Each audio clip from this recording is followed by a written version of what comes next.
We're continuing our study in systematic theology. This is lesson number 23, part 2, concluding the doctrine of Christian giving. Many ministers preached on tithing, using the Old Testament patriarchs as an example of pledging 10% of their increases to God.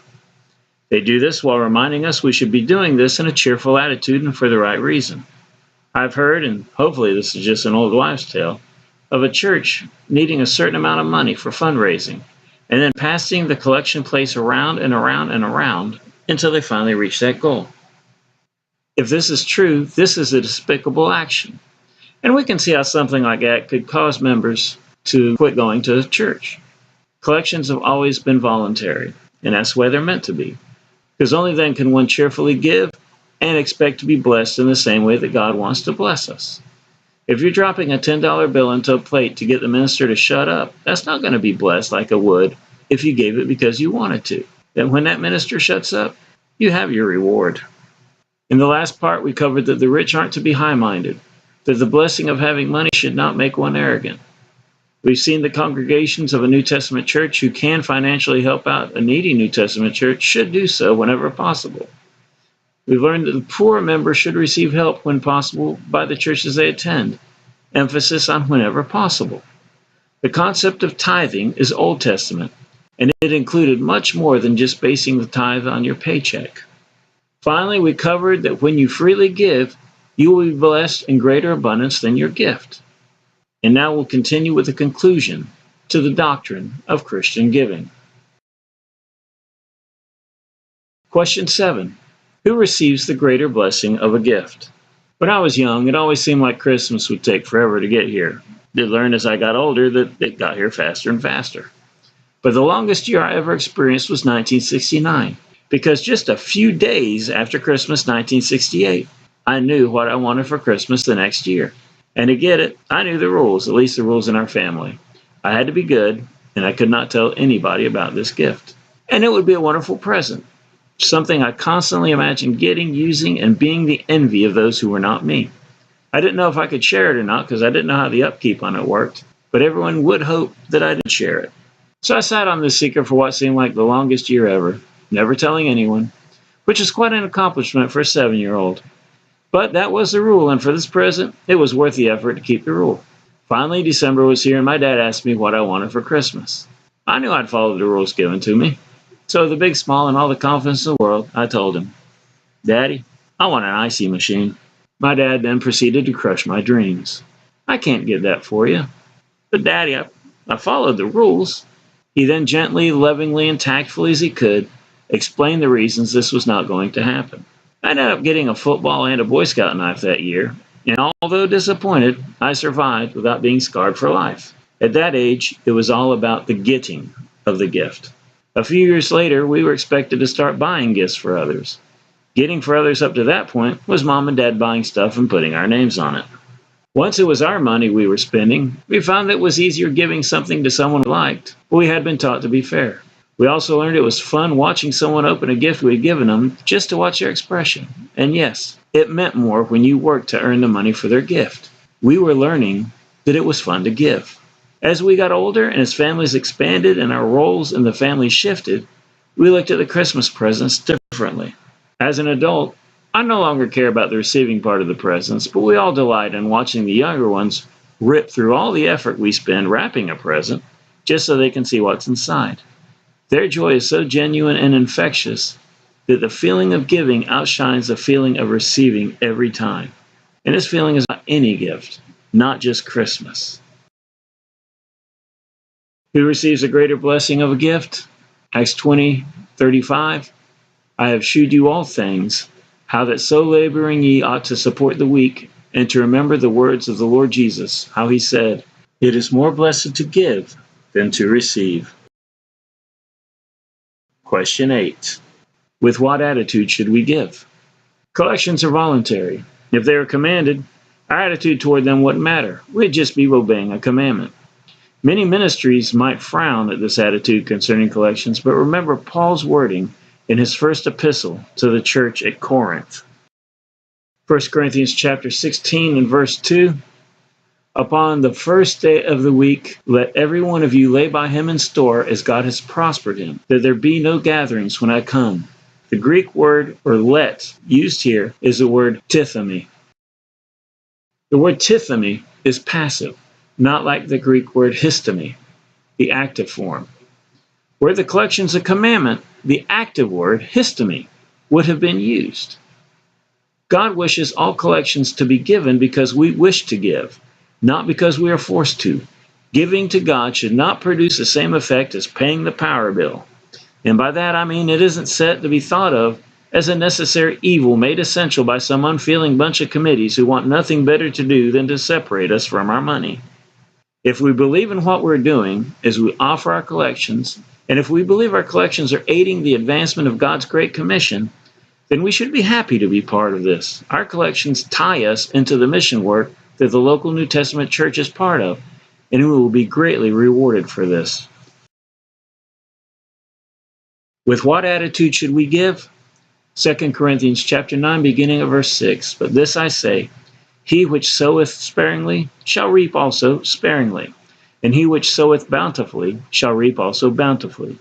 Every man according as he proposeth in his heart, so let him give, not grudgingly or of necessity, for God loveth a cheerful giver.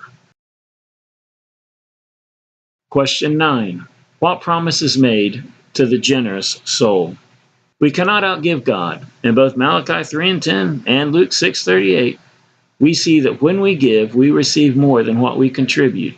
Both of these verses are promises made by Jesus, because he is the Lord of hosts, Adonai Shabbat, in the Old Testament. Just a reminder of what these verses say.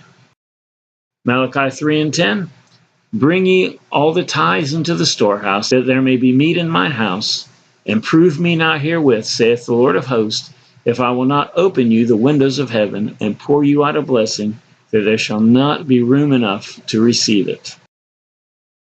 Luke 6:38, give, and it shall be given unto you, good measure, pressed down, and shaken together, and running over, shall men give into your bosom.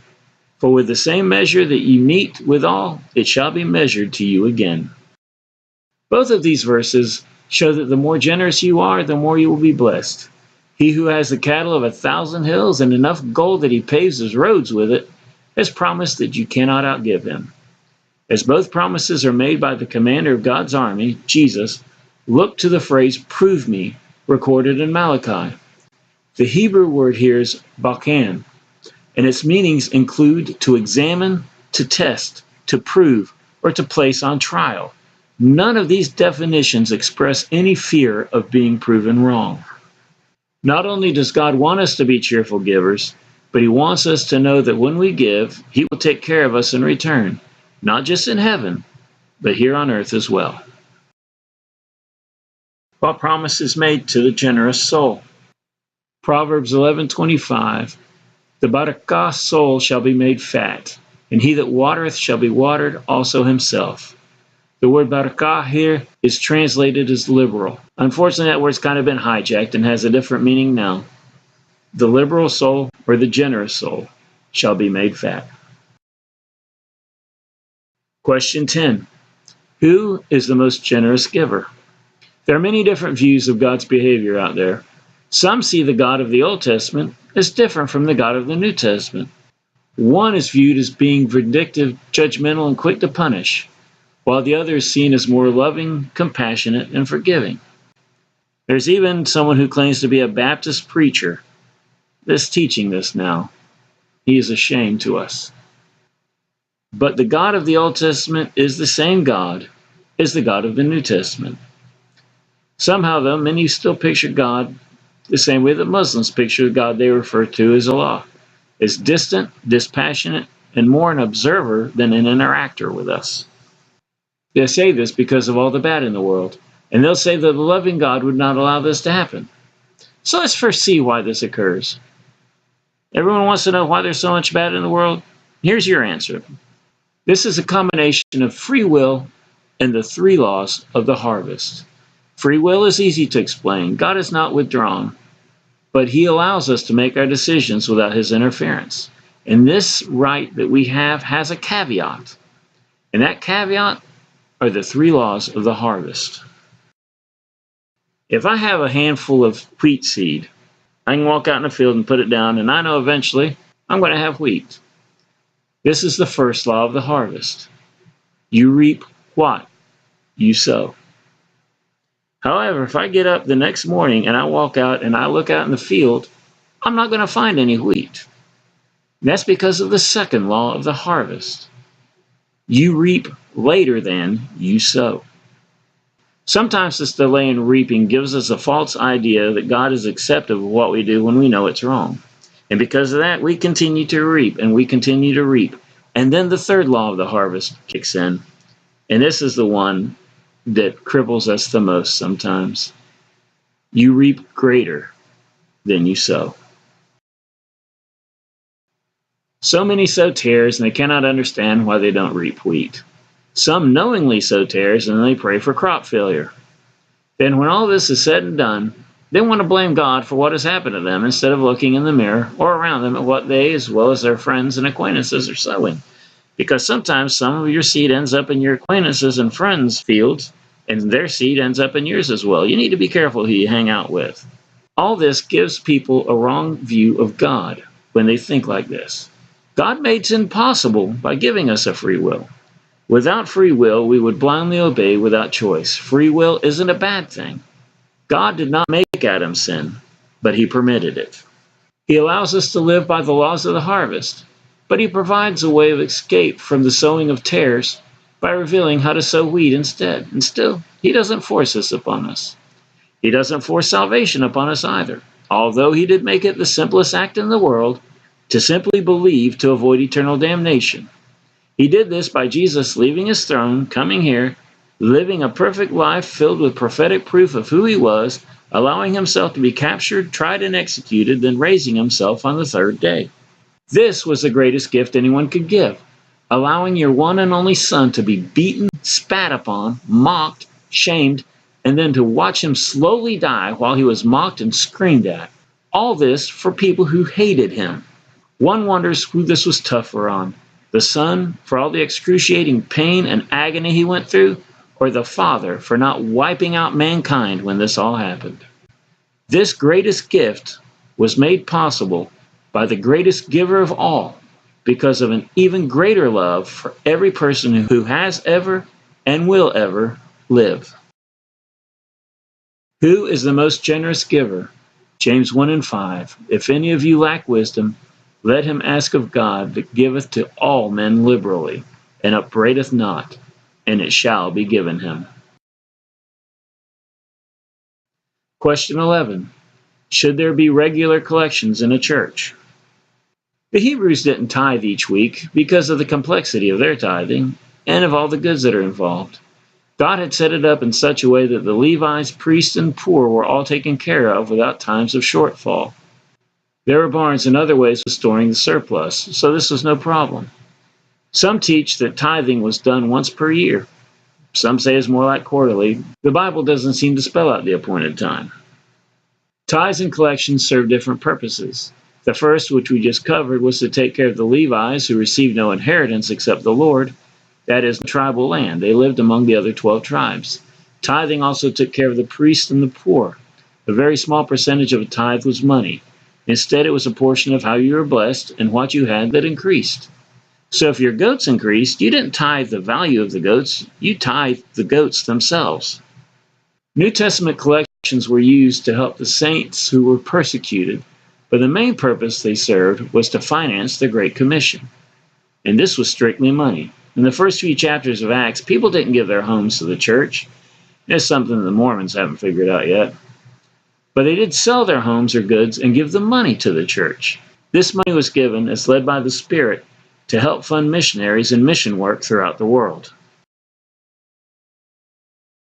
Should there be regular collections in a church? 1 Corinthians chapter 16:2. Upon the first day of the week, let every one of you lay by him in store, as God hath prospered him, that there be no gatherings when I come. Last question. Should ministers take wages of the church they are ministering to? There are some who think that ministering in a church is about an hour a week job. I'm guessing some think that sermons are just a mouse click away, and the hardest task ministers have is to bookmark the scriptures they use for easy and quick access. Ministers spend much time in prayer, submission, prayer, research, more prayer, cross-checking, prayer, studying, even more prayer, proofreading, prayer, and finalizing their sermons. Sometimes after they do all this, God lays a different message on their heart the day of the service, and they have to be ready for that also. This goes on for each service the minister preaches in, 2 or 3 or more times a week. As well, they minister to the sick in the congregation, to those who have special requests or special needs. They witness to the lost in the neighborhood. They answer any questions that members, non-members, and even children have, and they continue doing this on both their good and their bad days. Not every minister is fortunate enough to be a full-time minister. My father did all this while being an automotive mechanic. Ministers have families to feed as well. When it is possible to fully support a minister, this is a wonderful thing. It frees them the same way that deacons freed them back in Acts chapter 6. It allows them more time to fulfill the Great Commission, and this is something every genuine minister should strive to do as well. When the church at Corinth failed to do this for Paul, the church at Philippi stepped in and did this for them. Paul spoke to the Corinthians concerning this later as he wrote to them. Should ministers take wages of the church they are ministering to? 2 Corinthians chapter 11, beginning of verse 8. I robbed other churches, taking wages of them to do you service. And when I was present with you and wanted, I was chargeable to no man, for that which was lacking to me, the brethren which came from Macedonia supplied. And in all things I have kept myself from being burdensome unto you, and so will I keep myself. By the way, the church of Philippi was one of the poorest churches, but you can't believe the blessings they received for doing this. In conclusion, when the collection plate comes around, remember the words of Christ from Matthew 10, verse 8. Freely ye have received, freely give. Simply stated, do not give because you feel obligated to. You're not. This isn't an Old Testament commandment written into the law. We aren't under the law. We're under grace. The local New Testament church does have a right to pay its pastor and its bills, and trustees appreciate this. Its greatest responsibility, however, is to reach the lost, both through the same local church and through its mission work. It is your voluntary giving that makes you a part of the mission work, both here and abroad. And your rewards for this will be greater than you give. In fact, the greater your gift, the greater your reward. Do you want to be blessed? Who doesn't? This promise of God guarantees you a blessing. The operative word here is guarantees. He wants you to prove him. You will never prove him wrong. You will only confirm his promise. This is as close as he's ever going to go to giving you a double dare. Do you want to take him up on it?